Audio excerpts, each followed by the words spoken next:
Chapter 10. When Anne arrived at the Cyrus Taylor house the next evening, she felt the chill in the atmosphere as soon as she entered the door. A trim maid showed her up to the guest room, but as Anne went up the stairs, she caught sight of Mrs. Cyrus Taylor scuttling from the dining room to the kitchen, and Mrs. Cyrus was wiping tears away from her pale, careworn, but still rather sweet face. It was all too clear that Cyrus had not yet got over the nightshirt. This was confirmed by a distressed Trix creeping into the room and whispering nervously, "Oh, Anne, he's in a dreadful humor.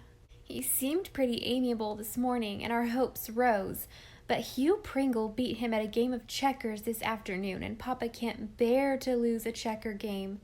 And it had to happen today, of course. He found Esme admiring herself in the mirror, as he put it, and just walked her out of her room and locked the door. The poor darling was only wondering if she looked nice enough to please Lennox Carter, Ph.D. She hadn't even a chance to put her pearl string on. And look at me. I didn't dare curl my hair. Papa doesn't like curls that are not natural, and I look a fright. Not that it matters about me, only it just shows you. Papa threw out the flowers Mama put on the dining room table, and she feels it so. She took such trouble with them. And he wouldn't let her put on her garnet earrings. He hasn't had such a bad spell since he came home from the West last spring and found Mama had put red curtains in the sitting room when he preferred mulberry. Oh, Anne, do talk as hard as you can at dinner if he won't. If you don't, it will be too dreadful." "I'll do my best," promised Anne, who certainly had never found herself at a loss for something to say. But then never had she found herself in such a situation as presently confronted her. They were all gathered around the table, a very pretty and well-appointed table in spite of the missing flowers. Timid Mrs. Cyrus, in a gray silk dress, had a face that was grayer than her dress. Esme, the beauty of the family, a very pale beauty, pale gold hair, pale pink lips, pale forget-me-not eyes, was so much paler than usual that she looked as if she were going to faint. Pringle, ordinarily a fat, cheerful urchin of 14, with round eyes and glasses and hair so fair it looked almost white, looked like a tied dog, and Trix had the air of a terrified schoolgirl. Dr. Carter, who was undeniably handsome and distinguished-looking, with crisp dark hair, brilliant dark eyes, and silver-rimmed glasses, but whom Anne, in the days of his assistant professorship at Redmond, had thought a rather pompous young bore, looked ill at ease. Evidently he felt that something was wrong somewhere, a reasonable conclusion when your host simply stalks to the head of the table and drops into his chair without a word to you or anybody. Cyrus would not say grace. Mrs. Cyrus, blushing beet red, murmured, almost inaudibly, "For what we are about to receive, the Lord make us truly thankful." The meal started badly by nervous Esme dropping her fork on the floor. Everybody except Cyrus jumped, because their nerves were likewise keyed up to the highest pitch. Cyrus glared at Esme out of his bulging blue eyes in a kind of enraged stillness. Then he glared at everybody and froze them into dumbness. He glared at poor Mrs. Cyrus when she took a helping of horseradish sauce, with a glare that reminded her of her weak stomach. She couldn't eat any of it after that, and she was so fond of it. She didn't believe it would hurt her, but for that matter she couldn't eat anything, nor could Esme. They only pretended. The meal proceeded in a ghastly silence, broken by spasmodic speeches about the weather from Trix and Anne. Trix implored Anne with her eyes to talk, but Anne found herself for once in her life with absolutely nothing to say. She felt desperately that she must talk, but only the most idiotic things came into her head, things it would be impossible to utter aloud. Was everyone bewitched? It was curious, the effect one sulky, stubborn man had on you. Anne couldn't have believed it possible, and there was no doubt that he was really quite happy in the knowledge that he had made everybody at his table horribly uncomfortable. What on earth was going on in his mind? Would he jump if anyone stuck a pin in him? Anne wanted to slap him, rap his knuckles, stand him in a corner, treat him like the spoiled child he really was, in spite of his spiky gray hair and truculent mustache. Above all, she wanted to make him speak. She felt instinctively that nothing in the world would punish him so much as to be tricked into speaking when he was determined not to. Suppose she got up and deliberately smashed that huge, hideous, old-fashioned vase on the table in the corner, an ornate thing covered with wreaths of roses and leaves, which it was most difficult to dust, but which must be kept immaculately clean. Anne knew that the whole family hated it, but Cyrus Taylor would not hear of having it banished to the attic because it had been his mother's. Anne thought she would do it fearlessly if she really believed that it would make Cyrus explode into vocal anger. Why didn't Lennox Carter talk? If he would, she, Anne, could talk too, and perhaps Trix and Pringle would escape from the spell that bound them and some kind of conversation would be possible. But he simply sat there and ate. Perhaps he thought it was really the best thing to do. Perhaps he was afraid of saying something that would still further enrage the evidently already enraged parent of his lady. "Will you please start the pickles, Miss Shirley?" said Mrs. Taylor faintly. Something wicked stirred in Anne. She started the pickles, and something else. Without letting herself stop to think, she bent forward, her great gray-green eyes glimmering limpidly, and said gently, "Perhaps you would be surprised to hear, Dr. Carter, that Mr. Taylor went deaf very suddenly last week?" Anne sat back, having thrown her bomb. She could not tell precisely what she expected or hoped. If Dr. Carter got the impression that his host was deaf instead of in a towering rage of silence, it might loosen his tongue. She had not told a falsehood. She had not said Cyrus Taylor was deaf. As for Cyrus Taylor, if she hoped to make him speak, she had failed. He merely glared at her, still in silence. But Anne's remark had an effect on Trix and Pringle that she had never dreamed of. Trix was in a silent rage herself. She had, the moment before Anne had hurled her rhetorical question, seen Esme furtively wipe away a tear that had escaped from one of her despairing blue eyes. Everything was hopeless. Lennox Carter would never ask Esme to marry him now. It didn't matter any more what anyone said or did. Trix was suddenly possessed with a burning desire to get square with her brutal father. Anne's speech gave her a weird inspiration, and Pringle, a volcano of suppressed impishness, blinked his white eyelashes for a dazed moment and then promptly followed her lead.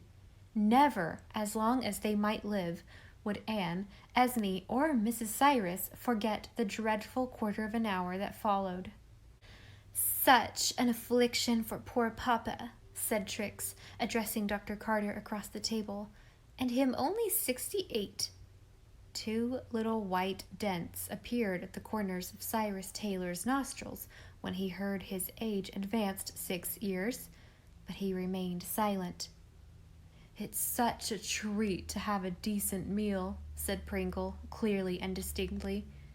"What would you think, Dr. Carter, of a man who makes his family live on fruit and eggs, nothing but fruit and eggs, just for a fad?" "Does your father?" began Dr. Carter bewilderedly. "What would you think of a husband who bit his wife when she put up curtains he didn't like? Deliberately bit her," demanded Trix. "Till the blood came," added Pringle solemnly. "Do you mean to say your father?" "What would you think of a man who would cut up a silk dress of his wife's just because the way it was made didn't suit him?" said Trix. "What would you think," said Pringle, "of a man who refuses to let his wife have a dog?" "When she would so love to have one," sighed Trix. "What would you think of a man," continued Pringle, who was beginning to enjoy himself hugely, "who would give his wife a pair of galoshes for a Christmas present? Nothing but a pair of galoshes?" Galoshes don't exactly warm the heart, admitted Dr. Carter. His eyes met Anne's, and he smiled. Anne reflected that she had never seen him smile before. It changed his face wonderfully for the better. What was Trix saying? Who would have thought she could be such a demon? Have you ever wondered, Dr. Carter, how awful it must be to live with a man who thinks nothing of picking up the roast if it isn't perfectly done, and hurling it at the maid? Dr. Carter glanced apprehensively at Cyrus Taylor, as if he feared Cyrus might throw the skeletons of the chickens at somebody. Then he seemed to remember comfortingly that his host was deaf. "What would you think of a man who believed the earth was flat?" asked Pringle. Anne thought Cyrus would speak then. A tremor seemed to pass over his rubicund face, but no words came. Still, she was sure his mustaches were a little less defiant. "What would you think of a man who let his aunt, his only aunt, go to the poorhouse?" asked Trix. "And pastured his cow in the graveyard?" said Pringle. "Summerside hasn't gotten over that sight yet." "What would you think of a man who would write down in his diary every day what he had for dinner?" asked Trix. "The great Pepys did that," said Dr. Carter with another smile. His voice sounded as if he would like to laugh. Perhaps, after all, he was not pompous, thought Anne. Only young and shy and over-serious. But she was feeling positively aghast. She had never meant things to go as far as this. She was finding out that it is much easier to start things than to finish them. Trix and Pringle were being diabolically clever. They had not said that their father did a single one of these things. Anne could fancy Pringle saying, his round eyes rounder still with pretended innocence, "I just asked those questions of Dr. Carter for information." "What would you think," kept on Trix, "of a man who opens and reads his wife's letters?" "What would you think of a man who would go to a funeral, his father's funeral, in overalls?" asked Pringle. What would they think of next? Mrs. Cyrus was crying openly, and Esme quite calm with despair. Nothing mattered any more. She turned and looked squarely at Dr. Carter, whom she had lost forever. For once in her life, she was stung into saying a really clever thing. "What," she asked quietly, "would you think of a man who spent a whole day hunting for the kittens of a poor cat who had been shot because he couldn't bear to think of them starving to death?" A strange silence descended on the room. Trix and Pringle looked suddenly ashamed of themselves. And then Mrs. Cyrus piped up, feeling it her wifely duty to back up Esme's unexpected defense of her father. "And he can crochet so beautifully. He made the loveliest centerpiece for the parlor table last winter when he was laid up with lumbago." Everyone has some limit of endurance, and Cyrus Taylor had reached his. He gave his chair such a furious backward push that it shot instantly across the polished floor and struck the table on which the vase stood. The table went over, and the vase broke in the traditional 1,000 pieces. Cyrus, his bushy white eyebrows fairly bristling with wrath, stood up and exploded at last. "I don't crochet, woman!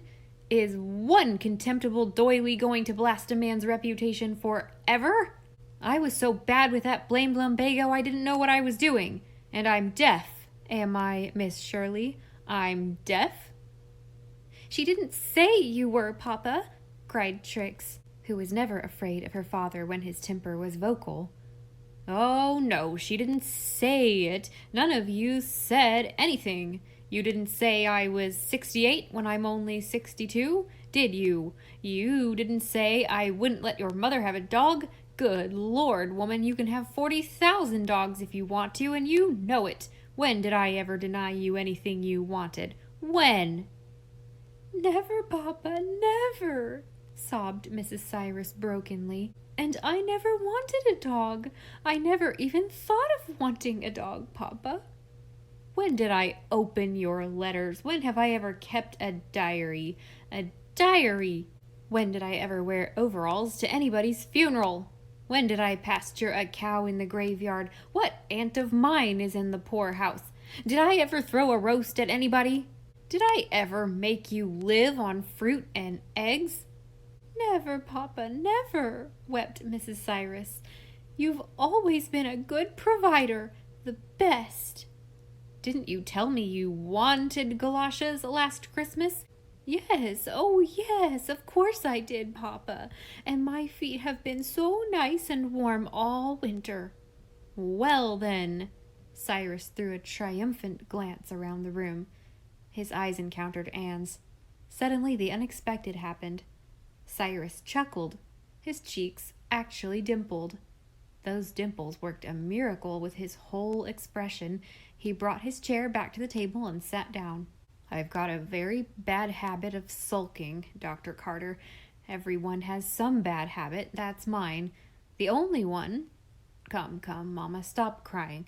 I admit I deserved all I got, except that crack of yours about crocheting. Esme, my girl, I won't forget that you were the only one who stood up for me. Tell Maggie to come and clear up that mess. I know you're all glad the darn thing is smashed. And bring on the pudding." Anne could never have believed that an evening which began so terribly could end up so pleasantly. Nobody could have been more genial or better company than Cyrus, and there was evidently no aftermath of reckoning, for when Trix came down a few evenings later, it was to tell Anne that she had at last scraped up enough courage to tell her father about Johnny. "Was he very dreadful, Trix?" He wasn't dreadful at all," admitted Trix sheepishly. "He just snorted and said it was about time Johnny came to the point after hanging around for 2 years and keeping everyone else away. I think he felt he couldn't go into another spell of sulks so soon after the last one. And you know, Anne, between sulks, Papa really is an old duck." "I think he is a great deal better father to you than you deserve," said Anne, quite in Rebecca Dew's manner. "You were simply outrageous at that dinner, Trix." "Well, you know you started it," said Trix, "and good old Pringle helped a bit. All's well that ends well, and thank goodness I'll never have to dust that vase again."